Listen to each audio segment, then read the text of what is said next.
எதிர்க்கட்சியிலே இருப்பவர்கள் சொல்லுகின்ற ஆலோசனைகளை நீங்கள் ஏற்றுக்கொள்ள வேண்டும். கடந்த கால அரசு செய்கின்ற தவறுகளை நாங்கள் சுட்டிக்காட்டுகின்ற நிலைமை இருக்காமல் உங்களை நம்பி மக்கள் வாக்களித்திருக்கிறார்கள்.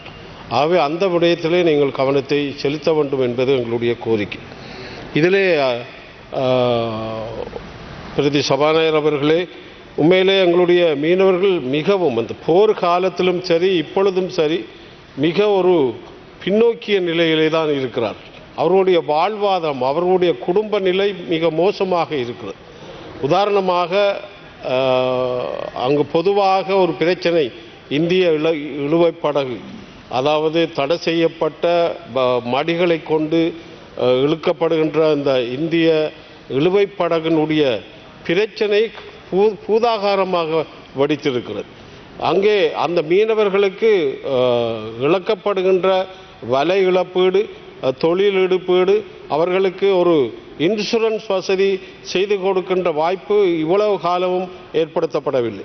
ஆகவே அவர்கள் அந்த வலையை இழக்கின்ற போது, அந்த மீனவர்கள் அவர்களுடைய உடைமைகள் இழக்கப்படுகின்ற போது அதற்கான இன்சூரன்ஸை கொடுப்பதற்கான வழிகளை நீங்கள் கையாள வேண்டும். நான் ஒரு ஆலோசனையை சொல்ல விரும்புகின்றேன் அமைச்சர் அவர்களே. இந்த இந்திய ட்ரோலர்களை நான் எங்களுடைய இலங்கை மீனவர்களோடு பாராளுமன்றத்திலே எல்லா நாடாளுமன்ற உறுப்பினர்களும் நாங்கள் பேசி அவர்களோடு உரையாடுகின்ற போது அவர்கள் சொன்ன விடயம் என்னவென்றால், இந்த இந்திய ட்ரோலர்களுடைய வருகை குறையுமாக இருந்தால் அதற்கான மாற்று திட்டத்தை தாங்கள் தருவதாக சொல்லுகிறார்.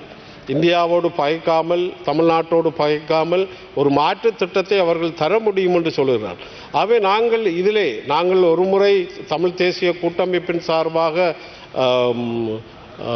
பிரதமர் மன்மோகன் சிங் அவர்களை சந்தித்த போது அவரிடம் ஒரு ஆலோசனையை நாங்கள் சொன்னோம். இந்த ஆழ்கடல் மீன்பிடி முறையை அறிமுகப்படுத்தினால் அது ஒரு பிரச்சனையை தீர்ப்பதற்கான வாய்ப்பு இருக்கிறது.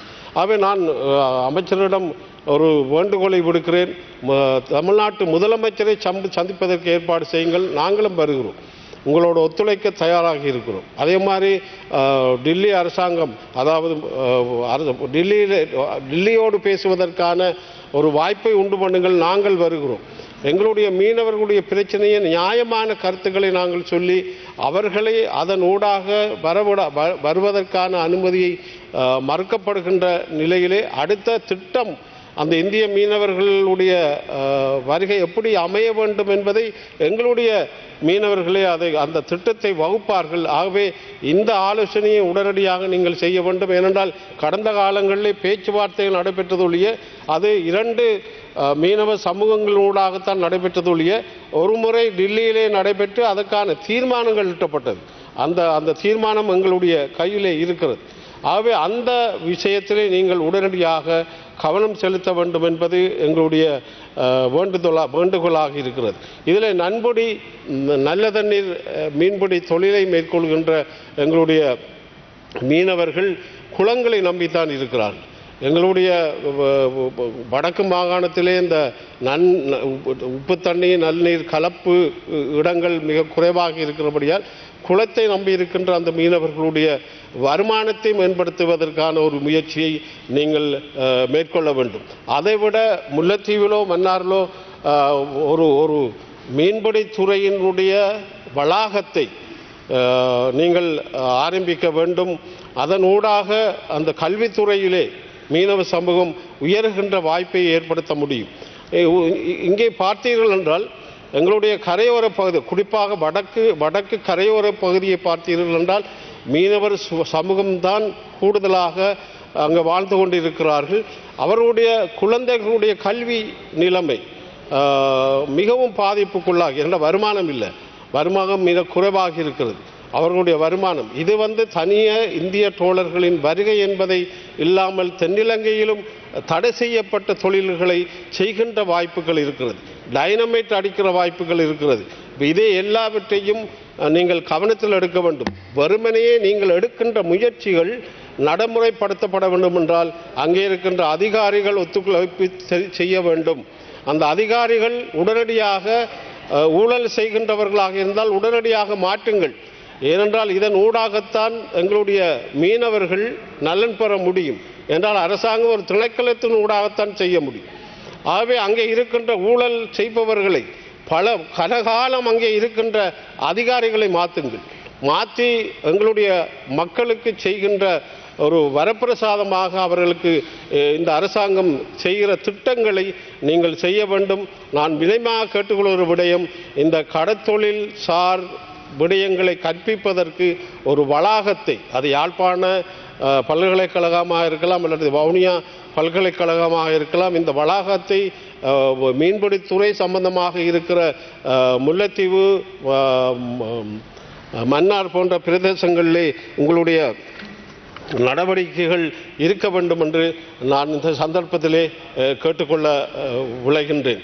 எனவே எங்களுடைய மீனவர்களுடைய பிரச்சனை, சாதாரண மீனவர்கள் வலையை, இந்த இந்திய ட்ரோலர்களுடைய வருகையால் வலையை இழந்து இருக்கிறார். பல லட்சக்கணக்கு அவர்களுடைய உடைமைகள் இல்லாமல் இருக்கிறது. இன்றைக்கு எங்களுடைய வடக்கு மீனவர்கள் மிக மிக மிக கஷ்டமான சூழலில் இருந்து கொண்டிருக்கிற சூழல். அவர்களை நீங்கள் கவனத்தில் எடுத்தால் அவர்கள் இந்த அதாவது அந்நிய செலவாணியை மீட்டு தள்ளுகின்ற ஒரு வாய்ப்பை உண்டு பண்ண முடியும்.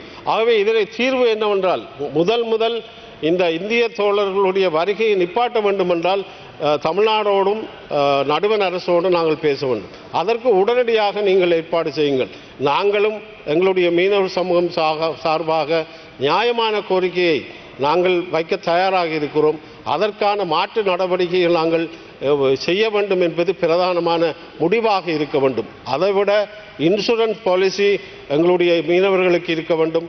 இந்த கல்வி, சிறார்களுடைய கல்வி, அந்த இந்திய மீனவ சமூகங்களுடைய கிராமங்கள் முன்னேற்றப்பட வேண்டும்.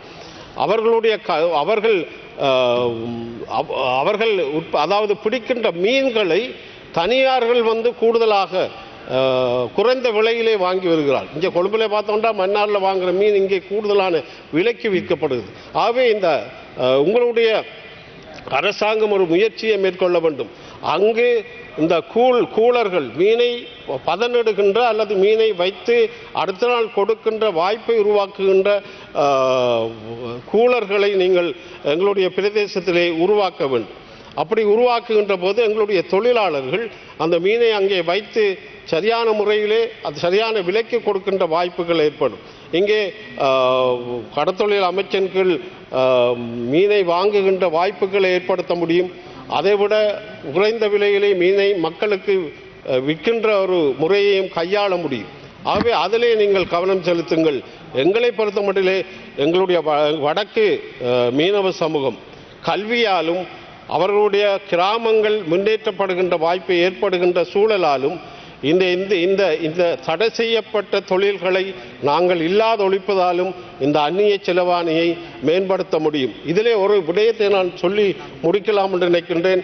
இன்றைக்கு இந்திய இலவு படகை வைத்துக்கொண்டு இந்தியாவோடு நாங்கள் முரண்பட வேண்டும் என்ற ஒரு சிந்தனை இப்பொழுது ஏற்படுத்தப்படுகிறது. அதுக்கு ஒரு காலம் நாங்கள் அனுமதிக்க முடியாது.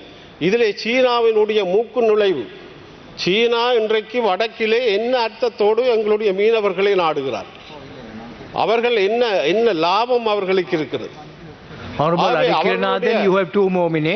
அவர்களுடைய சிந்தனை எல்லாம் மற்றது. இன்றைக்கு பார்த்தோம்னால் சீனாவினுடைய ஆக்கிரமிப்பு என்பது நிலங்களை கைப்பற்றுவதும் வளங்களை பயன்படுத்துவதும் தான். அதன் ஊடாக வடக்கிலே எந்த நடவடிக்கைகளையும் நாங்கள் அனுமதிக்க முடியாது. இந்தியாவை நாங்கள் இன்றைக்கு கரையோர பகுதியிலே பார்த்தீங்கன்றால் இந்தியா 35 கிலோமீட்டரிலே இருக்கிறது. 35 கிலோமீட்டரில் என்னுடைய பிரதேசம் மன்னார் பிரதேசம், அந்த பிரதேசத்தை பார்த்தோம் என்றால் 35 கிலோமீட்டரில் ராமேஸ்வரம் இருக்கிறது. அங்கே பரிசர்வீஸை உருவாக்குவதற்கு இந்தியா பல முயற்சிகளை மேற்கொள்கிறது. பாதை உற்பத்தி செய்வது, பாதையை செய்வதற்கு இந்தியா முயல்கிறது. ஆகவே இந்தியாவை மீறி நாங்கள் இன்னொரு நாட்டின் மூக்கை நுழைவதற்கு அனுமதிக்க முடியாது. அது எங்களை பொறுத்த மட்டும் நாங்கள் அனுமதிக்க மாட்டோம் என்பதை நான் இங்கே சொல்லிக்கொள்ள விரும்புகின்றேன். சைனா கொடுத்த அரிசி இன்றைக்கு எங்களுடைய டிசிசி மீட்டிங்கிலே அது பேசப்பட்டது. தலைவர் இங்கே இருக்கிறார். அந்த அரிசியை எந்த சந்தர்ப்பத்திலையும் பயன்படுத்த முடியாது. எங்களுடைய மக்கள் சாப்பிட முடியாது. அது சமைத்தால் அப்படியே களியாக போகிறது.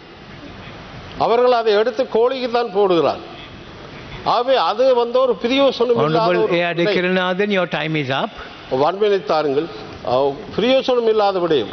அதனை நாங்களும் கோவப்பட்டோம். இவ்வளவு 8,000 கிலோகிராம் அரிசி அங்கே இருப்பதை நாங்களும் பார்த்து கோவப்பட்டோம். ஆனால் மக்களுக்கு பயன் இல்லாத அந்த அரிசிகள் எந்த இதுக்கு பயன்பெறும் என்பது என்னுடைய கருத்தாக இருக்கிறது.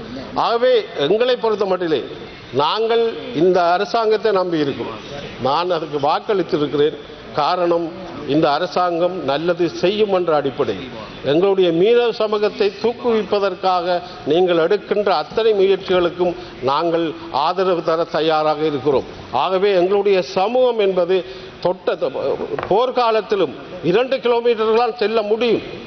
அவர்கள் தொழில் செய்வதற்கு 2 கிலோமீட்டர்களால் செய்ய முடியும். ஆனால் இந்தியா ட்ரோலர் அந்த நேரத்திலே வந்து போனார். இப்பொழுது என்றால் இப்பொழுதும் அந்த நிலைமை தொடர்கிறது. அடுத்தது முக்கியமான விடயம் முடித்துக் கொள்கிறேன். இந்த பாஸ் முறை என்பது ஒரு எளிமையாக்கப்பட வேண்டும். நிச்சயமாக பரிசோதனை செய்யப்பட வேண்டும். இந்த போதைப் பொருட்கள் வருவது என்பது இந்தியாவினூடாக வருவதாக சொல்லப்படுகிறது. அதை நாங்கள் இல்லை என்று சொல்லவில்லை. ஆனால் நெருக்குதலுக்குள்ளான ஒரு சூழலை உருவாக்க வேண்டாம். அதிலே கவனம் செலுத்துங்கள். ஏனென்றால் இந்த பாஸ் முறை என்பது மீனவர்களால் மிக ஒரு மோசமான முறையிலே அவர்கள் பரிசோதிக்கப்படுகிறார்கள். அவர்கள் 5 மணிக்கு தொழிலை செய்யணும்னா 8 மணிக்கு தான் இந்த செக் முடிஞ்சு போகிறார். இப்பொழுது தளர்த்தப்பட்டிருக்கிறது.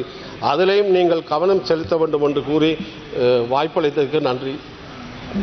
Order, please. The proceedings of the committee.